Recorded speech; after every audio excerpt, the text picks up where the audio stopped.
నమస్తే, welcome to Telugu రాజ్యం. నేను విద్య. రాహుల్ గాంధీ ఎలక్షన్ కమిషన్ పై చేసిన వ్యాఖ్యలు. ఒకే ఇంటి అడ్రస్లో 48 ఓట్లు ఉన్నాయి. మరి దీని గురించి, అదేవిధంగా ఎలక్షన్ కమిషన్ చేసిన ఇదే విధానంలో రాహుల్ గాంధీ గారు రిప్రజెంటేషన్ ప్రకారం ఏపీ రాష్ట్రంలో జగన్మోహన్ రెడ్డి మాజీ ముఖ్యమంత్రి ఇదే విధానంలో ఓడిపోయారా? రాష్ట్ర వ్యాప్తంగా ఆగస్టు 15 మహిళలకు ఉచిత బస్సు ప్రయాణం ఇస్తే ఆటో కార్మికుల పరిస్థితి ఏంటి? మరి పులివెందుల్లో మాజీ వైఎస్ఆర్ సిపికి సంబంధించి నేతలపైన దాడి ఎలా చూడాలి? ఓవరాల్ గా ఈ అప్డేట్స్ కి సంబంధించి ప్రజల యొక్క అభిప్రాయం ఏ విధంగా ఉందో ఈ వీడియోలో తెలుసుకుందాం. కేంద్రం నుంచి రాహుల్ గాంధీ గారు మాజీ ప్రభుత్వం అయినప్పటికీ కూడా కాంగ్రెస్ క్లియర్గా కనిపెట్టారు. బీహార్ ఎలక్షన్ నిమిత్తం కూడా అన్ని ఫేక్ ఓట్లు, ఈవీఎం ట్యాంపరింగ్లు. అక్కడ కూడా చూసుకుంటే ఒక 1 బెడ్రూమ్ అడ్రస్ మీద 80 ఓట్లు ఉన్నాయంట.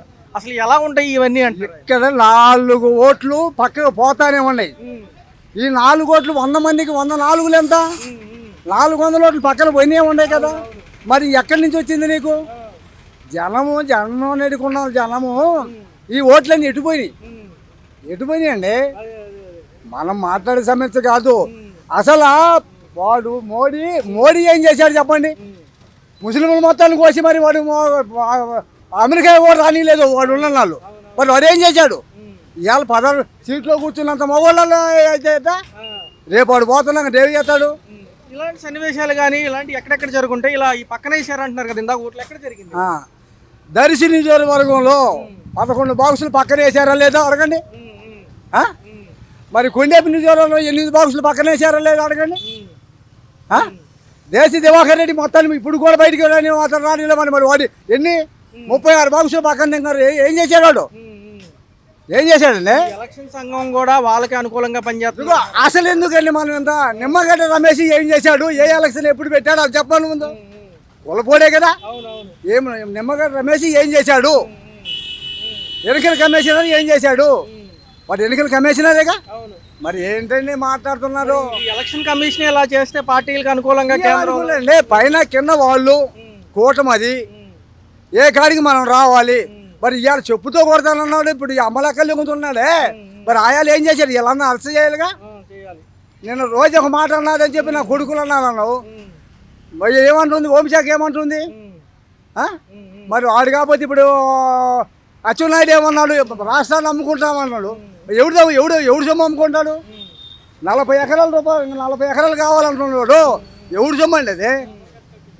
ఎవడు సొమ్ము అంటాడు వాడిది? ఎన్నికల సంఘం ఇచ్చిన గుర్తింపుల కార్డులు పనిచేయవు. పనికిరాని ఇవాళ మేము పోలీస్ స్టేషన్ పోతే ఏమంటారు తెలుసా? అరే పూక అటు కూర్చోమంటారు. అదే నెక్కలు వేసుకొని పోయిన వాళ్ళు ఏమంటున్నారు? ప్యాంట్ వేసుకొని అయ్యా సార్ అంటారు. మరి అంటే ఎవరండి అధికారులు మాటలు మాట్లాడతారు. రాష్ట్రంలో కూడా జరిగిందంటారా ఈవీఎం ట్యాంపరింగ్? మొత్తం దేశమంతా జరిగింది. ఏం జరగడం ఏంటి?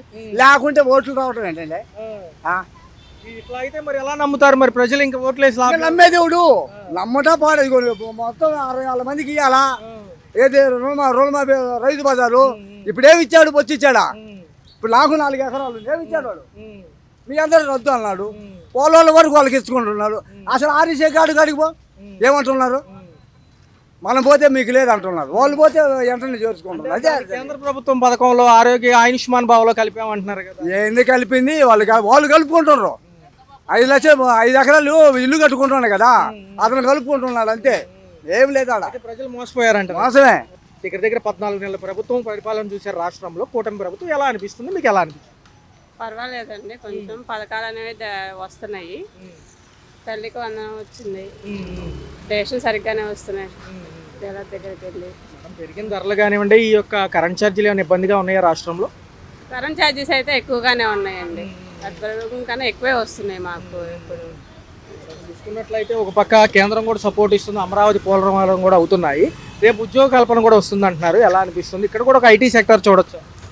పెడితే మాకు బెటర్గా ఉంటుంది కదండి. నేను చాలా మంది డిగ్రీలు చదువుకొని పీజీలు చేసి ఇంటి దగ్గర ఖాళీగా ఉంటున్నాము. అలాంటి వాళ్ళకి ఏంటంటే మాకు జాబ్స్ అనేది వస్తే కొంచెం బెటర్. మా కాళ్ళ మీద మేము బతుకుతాము.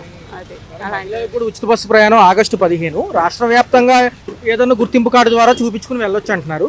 ఎలా ఉంటుంది? దీనివల్ల ఏదైనా రద్దీ ఏర్పడుతుందా, లేకపోతే ఊరినే తిరిగే వాళ్ళు ఎక్కువ అవుతారా, లేకపోతే ఉపయోగపడుతుందా? అది అయితే మాత్రం కొంచెం కష్టమేనండి. ఎందుకంటే ఫ్రీ బస్సులు అనేసరికి ఎక్కడెక్కడ అనేది కొంచెం అది మాత్రం కొంచెం డౌటే. ఆటో కార్మికులు కూడా ఇబ్బంది పడతారు. ఫ్రీ బస్సుల వల్ల చాలా మందికి ఉపాధి పోతుంది. ఆటో వాళ్ళకి కానీ సర్వీసెస్ ఉన్నాయి కదా ఇంకా పైన వాళ్ళందరూ కొంచెం ఇది ఉపాధి అనేది ఉండదు. ఫ్రీ బస్సు అనేది కొంచెం వేస్ట్. పథకాల్లో నెక్స్ట్ మీకు ఇవ్వాల్సింది ఆడబిడ్డ నిధి అండి. మహిళలకు నెలవారు 1500 చొప్పున సంవత్సరానికి 18,000. దానికి కూడా మహాశక్తి అని పేరు పెట్టారు. ఎలా ఉండిపోతుంది? అది కూడా ఇస్తే కొంచెం ఉపయోగపడుతుంది మహిళలకు అంటున్నారు. బెటరేనండి, ఎందుకంటే ఇంట్లో ఉన్న ఆడవాళ్ళకి ఏంటంటే కొంచెం బెటర్మెంట్గా ఫీల్ అవుతాము. అది వస్తే గనక కొంచెం చేదోడుగా ఉంటుంది. గత ప్రభుత్వం కూడా ఇచ్చింది కదా, ఇది కూడా ఇస్తే కొంచెం ఆడవాళ్ళకి అనేది ఉపాధి ఉంటుంది. రాహుల్ గాంధీ గారు ఐడియా ఉన్నారా? మామూలుగా చూసుకుంటే ఆయన ఈ మధ్య ప్రెజెంటేషన్స్ ఇస్తున్నారు. ఎలక్షన్ కమిషన్ అవకతవకల వల్ల బీహార్లో కూడా రాంగ్ పోలింగ్ జరిగింది అంటున్నారు. ఈసీని నమ్మొచ్చు అంటే ఎలక్షన్ కమిషన్లో కూడా అవకతవకలు ఉంటుంటే ప్రజలు ఎవరు నమ్ముతారు? ఈవీఎం ట్యాంపరింగ్లు అంటున్నారు కదా. ఒక 2 రోజుల నుంచి ప్రెజెంటేషన్ కూడా ఇస్తున్నారు మీడియా ముఖంగా. ఎలా అనిపిస్తుంది? ఈవీఎంలు అనేది కొంచెం తేడా జరుగుతున్నాయని అంటున్నారు. అవి ఎంతవరకు అనేది అది గవర్నమెంట్ వాళ్ళ ఎలక్షన్ కమిటీ వాళ్ళు నిర్ణయించుకోవాలి. అవి వాళ్ళు చూసి మనం సరైన నాయకులు మనకి ఇస్తే అందజేస్తే మనకి ప్రభుత్వం కూడా మనం కొంచెం బెటర్మెంట్గా ఉంటుంది. ఈ ఈవీఎం ట్యాంపరింగ్ పాసిబిలిటీ ఉంది కాబట్టి ఇది పక్కన పెట్టి బ్యాలెట్ ఓటింగ్కి వెళ్ళొచ్చు. అది బెటరు, ఎందుకంటే ఈవీఎం దాని ద్వారా ఏంటంటే ఇది జరుగుతుంది అన్యాయం. తదుపరి ఎలా ఉంటుంది? 4 years భవిష్యత్తు ఉంది. ఈ అమరావతి పోలవరం ఎలా ముందుకెళ్తాయి? పర్వాలేదు. రాహుల్ గాంధీ గారి హడావుడి చూస్తుంటే నిజమే అనిపిస్తుంది. బీహార్ ఎన్నికల నిమిత్తం కూడా ఒకే సింగిల్ బెడ్రూమ్ ఫ్లాట్ అడ్రస్ పైన 80 ఓట్లు ఆ అడ్రస్ రిజిస్టర్ అయి ఉన్నాయి ఎపిక్ కార్డులకు సంబంధించి. ఏమంటారు అసలు? ఏం జరుగుతుంది? ఎక్కడికెక్కడ ఈ మరి నమ్మకం కోల్పోయినట్టనా ఈసీ కూడా? మేబీ ఉండొచ్చు, మనం చెప్పలేము. ఎందుకంటారు ఒకేసారి ఉవ్వెత్తున ఆయన నా దగ్గర ప్రూఫ్ ఉంది, అనుభవం పేలుస్తానంటూ వచ్చారు. యాక్చువల్లీ బీహార్ అంటేనే స్కామ్స్ జరుగుతూ ఉంటాయి. యాక్చువల్లీ ఫస్ట్ మనకి ఏదన్నా కానీ ఎక్కడన్నా జరిగిందంటే స్కామ్స్ ఫస్ట్ బీహార్ నుంచి స్టార్ట్ అవుతుంది. రాజకీయంగా అవని, గవర్నమెంట్ పరంగా అవని, లేదంటే మెడికల్గా అవని, చదువు పరంగా అవని, ఫస్ట్ స్కామ్స్ ఏదైనా కానీ నార్త్ రీజన్ స్టేట్స్ అని స్టార్ట్ అవుతూ ఉంటాయి. ఆ యూపీఎస్సీ అవని మీరు ఎక్కడ చూసినా కానీ మనకి న్యూస్లో ఫస్ట్ బీహార్ నుంచే ఫస్ట్ స్టార్ట్ అవుతుంది. మేబీ అక్కడి నుంచి స్టార్ట్ అయి ఉండొచ్చు. వాళ్ళు ఎన్నికల కోసం మేబీ దొంగోట్లకి ఇచ్చేయడానికి చేసి ఉండొచ్చు. అది వాస్తవం లేకుండా అయితే ఉండదు. అంటే మీరు అన్నట్టుగా 100% ఉండకపోవచ్చు, 20-30% మేబీ ఓటర్ లేకుండా అయితే అదైతే ఉండదు కదా. అయితే జగన్ గారికి కూడా ఇదే పరిస్థితి అన్నట్టుగా ఆయన చెప్పారు. గతంలో కూడా మాట్లాడారు పార్లమెంట్లో. మరి ఈ విధానం చూసుకుంటే నిజమైన ఓటు వేసిన సమాధానం చెప్తా. అంత మొనగాడైతే ఆ 11 సీట్లు కూడా రాజీనామా చేసి ఎలక్షన్స్కి వెళ్ళమను. వీళ్ళకి కూడా చేయమని అదే చెప్తాను నేను. ఎవరైతే టీడీపీ వాళ్ళకైనా కానీ జనసేనకి ఎవరికైనా చెప్తాను. అంత మొనగాడైతే రాజీనామా చేయమని ముందల. ఇప్పుడు ఆయన మీద అన్ని అపోహలు వచ్చినాయి కదా. ఇప్పుడు ఆయన వాళ్ళ బాబాయిని చంపిందే కానీ, ఆయనకున్న అక్రమస్తుల కేసులే కానీ, ఏదైనా కానీ ఇప్పుడు అవన్నీ మరి అన్ని వాటి గురించి ఎవరు మాట్లాడారు? కానీ మరి సొంత చెల్లినే అమ్మనే ఇచ్చేసి ఉన్నాడు కదా ఆయన మా ఇదిలో. ఇప్పుడు ఆయనకి ట్యాంపరింగ్ అయిన అంతా అనిపిస్తే ఆయన రాజీనామా చేసి ఎలక్షన్స్కి వెళ్ళొచ్చు కదా. గవర్నర్కి ఇచ్చేసి మొత్తం చేయొచ్చు కదా. రాజ్యాంగం అన్నీ ఉన్నాయి కదా. ఆయన అపోజిషన్ ఇస్తే కానీ వచ్చి అసెంబ్లీలో మాట్లాడే ఇది లేదు ఆయనకి.